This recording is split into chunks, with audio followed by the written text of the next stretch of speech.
cómo la Iglesia se opone a avances. Bueno, es que no son avances, ahí está la cuestión.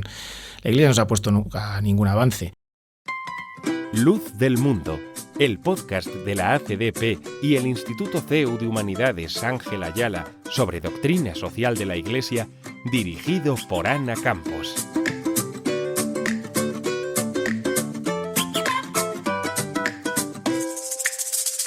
Bienvenidos a Luz del Mundo. Hoy tengo conmigo a Javier Pérez Castells, catedrático de Química Orgánica de la Universidad CEU San Pablo y coordinador del Grupo de Trabajo Ciencia y Fe de la Fundación Cultural Ángel Herrera Oria, para tratar un tema muy interesante. Vamos a ver si son compatibles la fe y la razón, o si, por el contrario, la fe siempre desemboca en un salto al vacío y llega a un punto sin explicación en el que solo queda confiar en Dios. ¿Esto es así? Claro, sí, decimos que fe es creer en lo que no se ve, ¿no? Por tanto, sí, para llegar a Dios hace falta un paso que uno tiene que dar por fe, ¿no? Sin apoyarse en la razón y en la ciencia. Ahora bien, ese es un paso final, ¿no? Antes de ese paso hay que construir una visión del mundo que tiene que ser razonable. Y es una visión que tiene que tener en cuenta lo que dice el pensamiento, pero hoy día mucho lo que dice la ciencia. La ciencia nos va creando un panorama de cómo es el mundo, cómo funciona, cuáles son sus mecanismos, cuál es su evolución, mecanismos, evolución, devenir, pero no nos dice los porqués últimos o no nos habla de las causas subyacentes, ¿no? En eso al final hay que llegar a Dios, hay que llegar a la fe. Hay que huir de un concepto de Dios que está muy generalizado, que es lo que ya denominamos el Dios tapa agujeros. Es decir, buscar a Dios en los sitios donde la ciencia no ha conseguido explicar algo o la razón no ha conseguido explicar algo. Esta es una visión de Dios muy pequeñita y además está abocada al fracaso, porque la ciencia siempre pues va rellenando estos agujeros y finalmente pues las personas que tienen este tipo de fe se quedan pasmadas y no saben qué hacer, ¿no? Dios es mucho más grande que eso y para llegar a él simplemente hay que comprender el mundo y finalmente decir, me apunto a la opción de Dios porque parece más sensata, porque es mucho más ilusionante sin duda y porque además la sentimos dentro de nosotros, ¿no? Hemos comenzado hablando de razón, pero también has comentado de la ciencia. ¿La ciencia y la fe son complementarias o acaban siempre en conflicto porque al final la ciencia termina explicando al paso de los años, de los siglos, cosas que previamente se justificaban con la fe? Pues me ha gustado mucho la pregunta por la palabra complementarias, porque se suele decir compatibles. ¿Son compatibles, no son compatibles? Esta es la pelea, ¿no? Y complementarias es una palabra que me gusta mucho porque efectivamente lo son. Es decir, hay un mundo ateo que pretende crear una imagen o una idea de que la ciencia va expulsando a Dios de la realidad, ¿no? O sea, va rellenando todos los ámbitos del saber hasta que al final creer en Dios sea una cosa poco menos de gente inculta, una especie de superchería absurda que, bueno, que prácticamente será minorías muy pequeñas y muy poco documentadas. Esto es una visión absurda, ¿no? Como digo, la ciencia nos da unas explicaciones del mundo que, lejos de alejarnos de Dios, nos dan indicios interesantísimos. Por eso, efectivamente, son complementarias. Por ejemplo, después de las teorías evolutivas de Darwin, no podemos tener la misma imagen de Dios. Eso nos la cambia. Lo mismo que a lo largo de la historia, todo el devenir de la humanidad es un conocimiento cada vez mayor de Dios, ¿no? No tiene nada que ver la visión del Yahvé de los judíos del Antiguo Testamento con la que tenemos los cristianos, ¿no? Hoy día ese cambio en la visión de Dios lo proporciona muchas veces la ciencia, porque es un faro de influencia tremendo. Entonces, si Darwin nos dice unas cosas sobre la vida, esto nos modifica nuestra visión de Dios, pero no para mal, sino nos la enriquece, nos da un Dios muchísimo más interesante, ¿no? Lo mismo con la evolución que con lo que se dice ahora sobre el origen del universo o lo que nos está diciendo la neurociencia sobre el propio ser humano, que no son un poco los tres puntos tradicionales de fricción.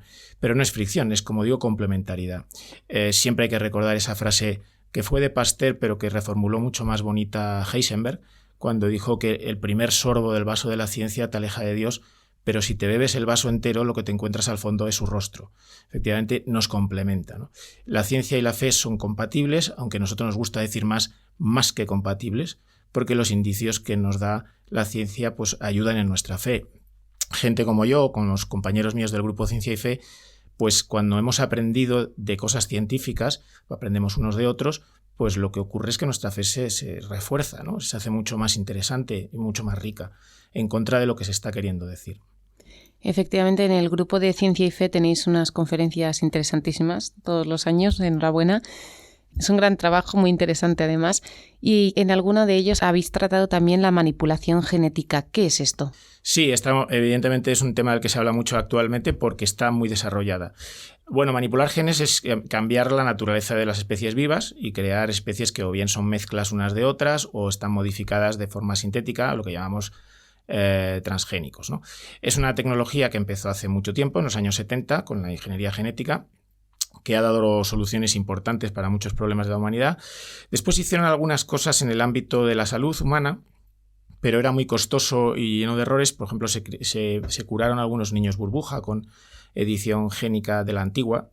Pero ahora, ¿por qué estamos hablando tanto de esto?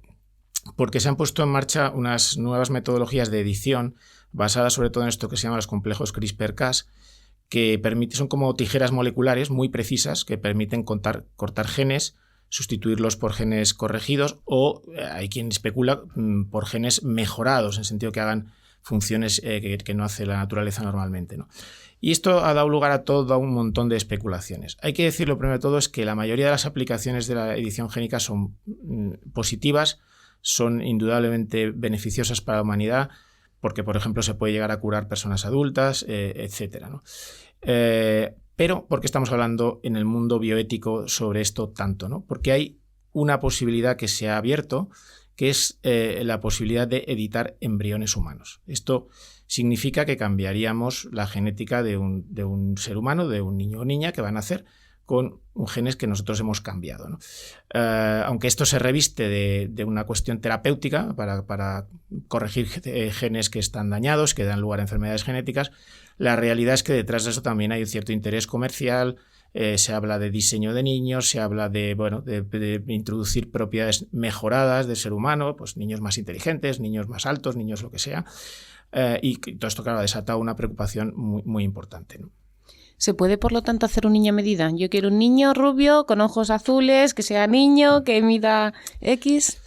A ver, realmente ya hay muchas empresas que están como poniendo sus ojos en esto. Se dice que se va a poder hacer, etcétera. Yo tengo una opinión, sin embargo, mucho más esperanzadora en el fondo, porque creo que la naturaleza se defiende sola. Es decir, la genética es mucho más compleja de lo que nos creíamos y cuanto más sabemos de ella, más, ¿no? Como símil, recuerdo la época del genoma humano, cuando se hizo el proyecto Genoma Humano a finales del siglo XX. Empezaron a decirse cosas de lo más determinista, ¿no? A ti cuando nazcas te van a decir qué enfermedades vas a tener, cuándo vas a tener cáncer, no te van a dar un seguro médico, no te van a contratar, porque si tienes probabilidades de esto o certeza de que te vas a quedar ciego, yo qué sé, este tipo de cosas. Que se vio después que no era tan sencillo, porque existe lo que llamamos epigenética, es decir, los genes están ahí, pero unas veces están silenciados, otras veces se ponen en marcha por factores ambientales. Hay unas diferencias en el desarrollo genético incluso entre gemelos idénticos. Es decir, que la cuestión no es tan sencilla. Y ahora que podemos manipular genes, ¿qué pasa? Pues que tú puedes decir, incluso voy a eliminar un gen que es claramente nocivo, como puede ser el gen del cáncer de mama, ¿no? Que sabemos que produce altas probabilidades de que aparezca el cáncer. Pero estropeas otras cosas, porque los genes están cruzados entre ellos, ¿no? y se interaccionan. Es decir, casi cualquier cosa que toques vas a estropear otra. Y claro, si lo hacemos desde el punto de vista comercial, es decir, si tú como empresa le intentas diseñar un niño a alguien, vas a tener tal cantidad de problemas que no creo que vaya a haber empresa alguna que se meta en eso, porque las consecuencias muchas veces serán negativas y se van a enfrentar a enormes problemas. Bueno, esto es una opinión mía, ¿no? Pero me da la sensación de que al final, cuando el ser humano, digamos que se extralimita, ¿no? en sus capacidades, también la naturaleza tiene sus mecanismos de defensa, ¿no? Hablas de gemelos idénticos. ¿Por qué en algunos los genes manifiestan alguna enfermedad y en otros no, si son idénticos? Los genes son idénticos, efectivamente. Lo que ocurre es que hay genes que están silenciados, que no están activos, y que por factores ambientales, o sea, por alimentación quizá, o por el lugar donde se trabaja, estrés, en fin, cosas que tampoco se acaban de conocer, ese gen se puede activar. Y por tanto, si es un gen que aporta una mutación que da lugar a una enfermedad, pues se puede esa enfermedad desarrollar en un gemelo y a lo mejor en el otro no. No significa que el otro no sea portador, que la tiene también, pero a lo mejor no se le manifiesta, ¿no? Hay enfermedades de estas genéticas Bueno, el Huntington, que por ejemplo se manifiesta a veces en etapas ya muy avanzadas de la vida, y hay personas a las que no. Entonces, pues 2 gemelos puede pasarles algo distinto, ¿no? ¿La Iglesia considera lícito toda esta manipulación genética? Bueno, la inmensa mayoría de las aplicaciones de la manipulación genética son buenas y nadie les pone ningún pero, incluido la Iglesia, porque estamos también hablando de manipulación en otras especies, ¿no? Que pueden resolver el hambre, que pueden resolver contaminación, porque se crean especies resistentes a las plagas, resistentes pues a la sequía, en fin, que necesita menos agua. Hay muchos problemas de la humanidad que se pueden mejorar o solucionar. En salud lo mismo, tú puedes, se está también intentando modificar genes en personas nacidas, en personas ya adultas, que bueno, pues si se consigue cambiarles algunos de esos genes, pues podemos curarles de todas estas enfermedades genéticas que llamamos, que son además normalmente raras, ¿no? Y que por eso tienen muy poquitos tratamientos disponibles. Ahora bien, en este asunto de modificar la línea germinal humana, que decíamos antes, es decir, de cambiar a un embrión, lógicamente la Iglesia se opone. Y se opone la Iglesia y se opone la mayoría de la comunidad internacional, ¿no? ¿Por qué? Porque si tú cambias el gen en un embrión, si ese embrión finalmente acaba siendo implantado, acaba naciendo y con los años, pues a su vez tendrá su propia descendencia, ese cambio que has hecho se transmite a la descendencia para siempre, a todos sus descendientes, y eso ya no lo puedes parar. Imaginemos las consecuencias de esto si en esa edición pues se ha cometido un error, se ha producido una mutación que se llaman fuera de objetivo, pues esto ya sería imparable, ¿no? Y parece una temeridad absoluta. Pero hay más. Efectivamente, el problema es que para llegar a eso se habrán quedado en el camino miles de embriones, porque hay que hacer toda una investigación, bueno, que se está haciendo en muchos países, en la cual pues se están creando embriones humanos para investigación. Que finalmente son destruidos. O sea, que hay muchas vidas incipientes que se están sacrificando, pero miles, y a eso la Iglesia se opone. Tengo que decir una cosa más, la oposición de la Iglesia en esto no es una cuestión religiosa, es una cuestión antropológica. Es decir, como creyentes tenemos una posición sobre lo que creemos que es el ser humano y lo que se puede hacer o no con él, pero esa posición la tiene todo el mundo, sea o no creyente. A nosotros nuestra visión sobre el ser humano evidentemente es muy respetuosa y todas estas cosas pues no nos parecen lícitas, ¿no? Entiendo que a la Iglesia no les parece lícitas por el hecho de que es creando y eliminando embriones, pero que siempre que se respete la dignidad y la integridad física y psicológica del hombre sí que le parece lícito. ¿Dónde está esa línea? Porque al final llegan puntos en los que el límite es muy difícil de... Claro, efectivamente, para eso hay tantos comités de bioética en las instituciones, en los centros de investigación, en hospitales y demás, que discuten estos temas porque a veces hay casos un poco límites, ¿no? Desde el punto de vista cristiano, yo creo que la regla del amor es buena, ¿no? Si realmente lo que se hace es por el bien de esa persona, probablemente estamos en el buen camino. Yo creo que cuando se trata al ser humano como fin y no como medio, pues también es una regla que sirve bien para saber si lo que estamos haciendo es aceptable o no. Como digo, mientras lo que se haga es trabajar con personas que tienen un problema, que se les intenta solucionar, pues probablemente no va a haber ningún problema. Si estamos hablando de cambiar la estirpe humana, y más aún si es por negocio, por gusto, pues evidentemente esto no estamos buscando el bien de esas criaturas, sino bueno, pues dar gusto a unas personas que quieren diseñar un niño de una manera que les apetezca, ¿no? ¿Qué dice la doctrina sobre todo esto que ha estudiado el magisterio? Bueno, más o menos esto, ¿no? Es decir, que al final la doctrina, lógicamente, pasa mucho también con las leyes, va un poco más despacio porque la ciencia va muy deprisa, pero en definitiva intenta buscar estas reglas de oro que son buenas, ¿no? Aquí hay un tema que ya es más filosófico que la doctrina dice, y también no solamente la doctrina católica, y me parece interesante, ¿no? Si pensamos solo en los padres, en las personas adultas, sus deseos de maternidad o paternidad, que son muy legítimos y muy lógicos, pues yo creo que estamos desenfocando la cuestión. Hay que pensar en esa criatura que van a nacer. De hecho, las leyes y las sociedades lo que tienen es que preocuparse de eso. No es la paternidad o la maternidad no es un derecho positivo que tenga que defender y que tenga que proporcionar a la sociedad, pero sí se tiene que ocupar de todos los niños que nazcan, sobre todo si nacen desvalidos. Y entonces pensamos que cómo nos sentiríamos nosotros, ¿no? Si descubrimos que nuestras cualidades, nuestras virtudes, nuestros defectos no son producto pues, de una recombinación genética que se produjo por azar de forma natural cuando nos concibieron, sino de un diseño que hicieron nuestros padres, ¿no? Entonces yo creo que ahí se te escapa la agencia sobre tu propia vida, ¿no? La construcción de ti mismo. Y eso probablemente no lo están pensando pues todas las personas que empujan tanto y que hablan de las bondades de la posibilidad de diseñar niños, ¿no? Ahí hay una cuestión de autonomía personal que es muy importante, y esto vuelve a no ser una cuestión religiosa. Esto es un punto de vista sobre la antropología que puede estar de acuerdo con él todo el mundo, sea o no creyente. Y por eso la Iglesia tiene pues mucha precaución con todas estas cosas, porque hay que salvaguardar por encima de todo a las generaciones venideras. ¿Qué textos nos invitas a leer para profundizar en este tema y salvaguardar esas generaciones en una situación tan compleja como la que van a tener que vivir ellos?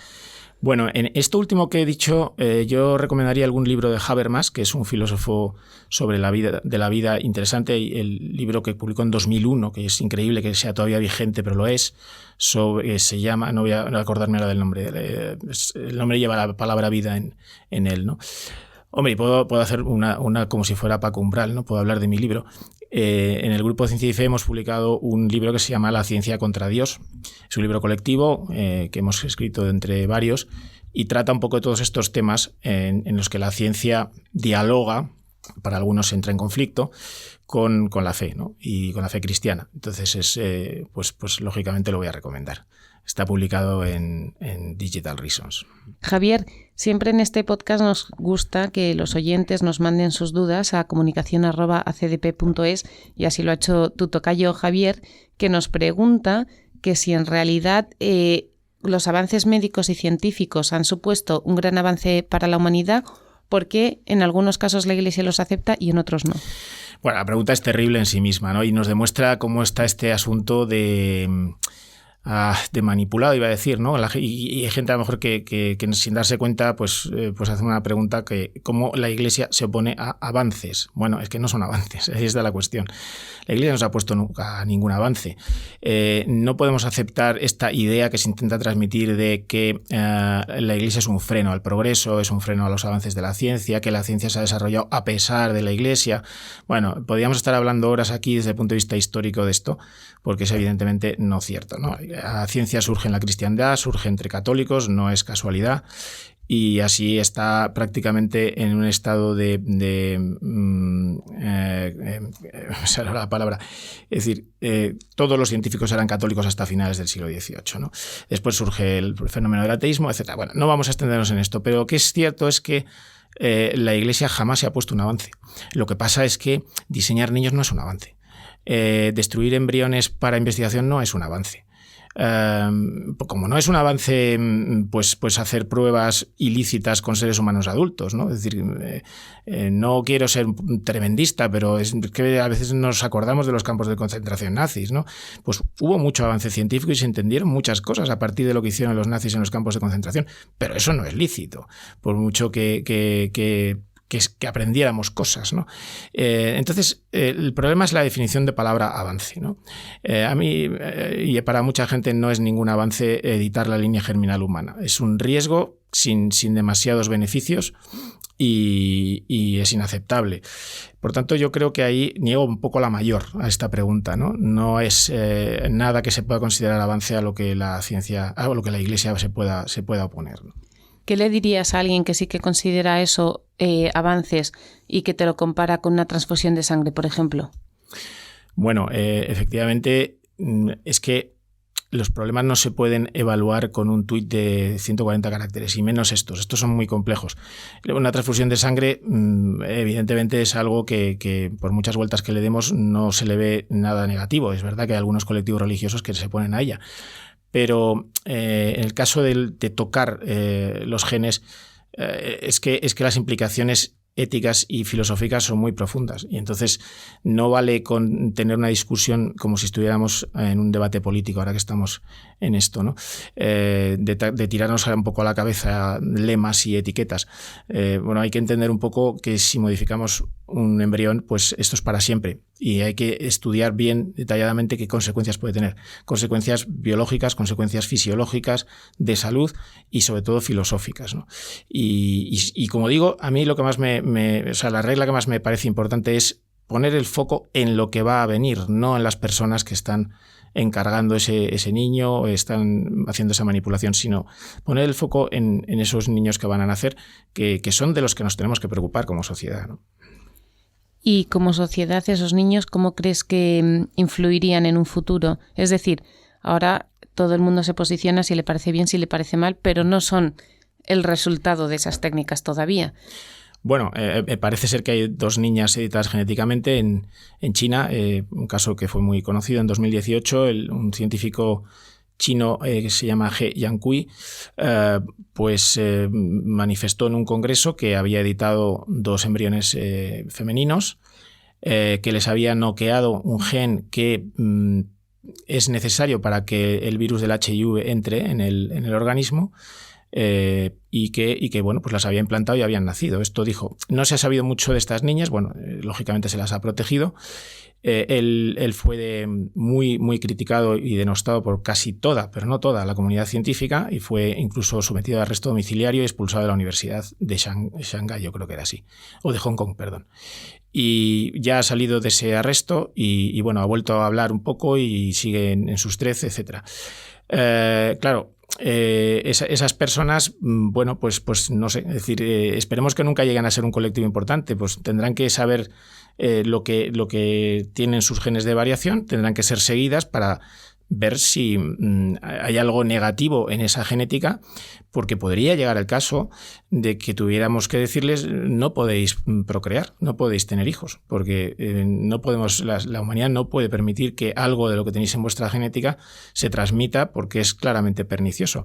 Que no digo que vaya a ser el caso de estas 2 niñas, ¿no? Pero podría suceder, y es que solo imaginarnos ese escenario creo que es suficiente, ¿no?, para estar claramente en contra de estos métodos, ¿no? Uh-huh. Javier Pérez-Castells, ha sido un placer. Muchísimas gracias por compartir este rato con nosotros. Pues muchas gracias a vosotros y me ha encantado.